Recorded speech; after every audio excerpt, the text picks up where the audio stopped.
There is soft water sailing and there's hard water sailing.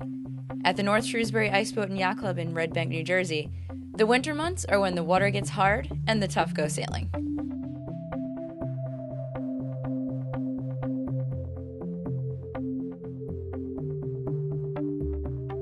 The great thing about ice boating is you either love it or you hate it. You sail an ice boat one time, it's either pure joy or you want to get off the ice and never have anything to do with it again. Prior to moving here, my father and I tried to make an ice boat. When I came here and I saw some people sailing, next thing you knew, I got hooked. It took about 2 hours. And then I had to buy my first DN. Well, one thing at the North Shrewsbury Ice Boat Club, we have a hotline that you can call and get all the club information on racing, ice conditions, and where we're sailing and stuff. Ice Boat Club. This is how we measure the ice. We chop the ice, and if you look, you've got 1, 2, 3, 4, 5, 6, 7, 8 on here. So now that I know there's enough ice to sail and the boat's all rigged up, I ask what else I should know about the risks of ice boating. There's warm water that goes under there. There's also a crack at the end of this little basin. You can go over the crack. You want to go perpendicular to it so you don't sink a runner in. And then there's a marina here. They have bubblers. What you have to do every time you tack or jibe, especially jibe, is look all the way over and make sure there's no one behind you because you're sailing such hot angles that you need to make sure that there's no one there. Upwind boats have right of way over downwind. There's so much pressure straight down from the mast, and you can't go in snow because if the boat stops in the snow, you still have the tremendous pressure, and literally it'll just explode. What most people love about ice boating is the acceleration rush. You're low to the ice, and you go 3 to 4 times the speed of the wind. All of a sudden, you're doing 40 to 60 to 100 miles an hour. Ice boat was the first man-made vehicle to go over 100 miles an hour. These are bear claws. If you fall in the ice, you got this. You kind of poke your way out. But you have down when when the boat's parked because it'll sail and hurt someone. So, to sum up, if you don't sail into a crack, fall through the ice into freezing water, explode your boat, or get catapulted through the air at high speed, you're successfully ice boating. It's my first time in an ice boat, so they gave me one of the little ones. I'm excited. I'm worried there's no brakes. Man, I'm totally hooked. Where can I get one of these things? That was a lot of fun. Okay, strap a helmet on me. I'm ready to try it. All kinds of boats go out on the ice. This one is an A-class. A flicker, where we spun around. That's where the bow of the boat goes up, and the rudder comes up. So there's nothing steering there, so the boat goes. Usually you get thrown out. If you're lucky. It goes backwards. You okay? Yeah.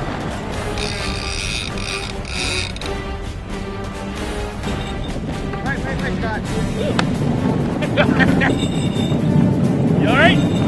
No. No, you're safe.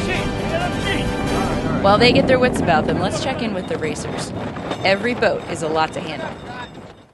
The DN was designed in 1936 to be easy to build, light enough to be easily transported, ice-worthy, and inexpensive.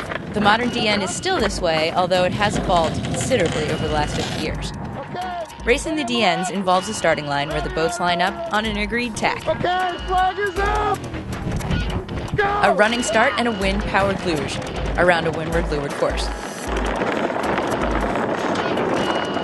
It takes about a month to build it part-time in your garage, and the plans are available online, so there's no excuse to not be out there on the ice.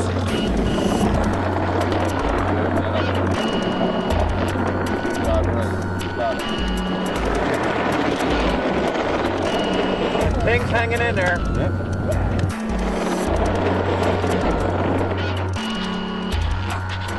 When I asked how long it would be between races, the response was, however long it takes for them to stand around and talk about the last race. Because it was there the lap before. Second time I gained that. You gained a lot. Oh, I was like, oh! Yeah, you gained a lot. I gained a lot, but that was that, you know?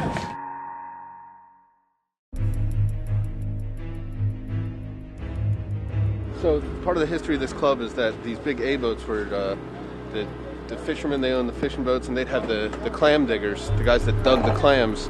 They were frozen in, and they'd have them crew the boats, and they'd bet on them. And so you'll see downstairs is kind of a workshop. It's set up like a workshop, and only the boat owners were allowed upstairs. And it's very different from the workshop area. Like this boat here, the Rocket, that big thing there, that was built in 1888. Ask this guy some questions. He's This guy who knows everything. Look, you kidding me? Guy's been around since dirt. It took about 10 years to build. Did it the old traditional way. All we had left was the running plank and the cockpit. The runner plank was under the club for probably 60 or 70 years.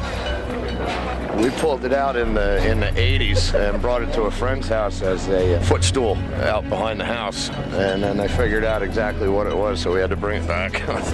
There's only one, maybe two others. We're going to give them a run for their money eventually when we get enough ice. First time it's been on the ice in almost 90 years. We need foot ice to sail one of the big boats. That's just because there's so much down pressure on it. It carries 850 square feet of sail. Let me get some shackles. We'll try that. That's what we got to do. The history behind the club was vitalizing. Everyone on the ice that weekend was a part of the story.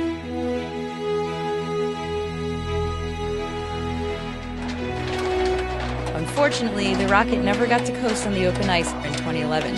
But one day, when the conditions are right, she will sail again.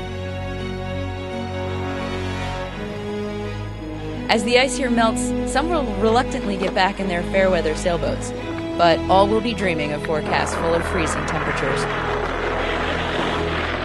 As for me, I'm looking for a garage to start building a boat of my own. Big fans, huh?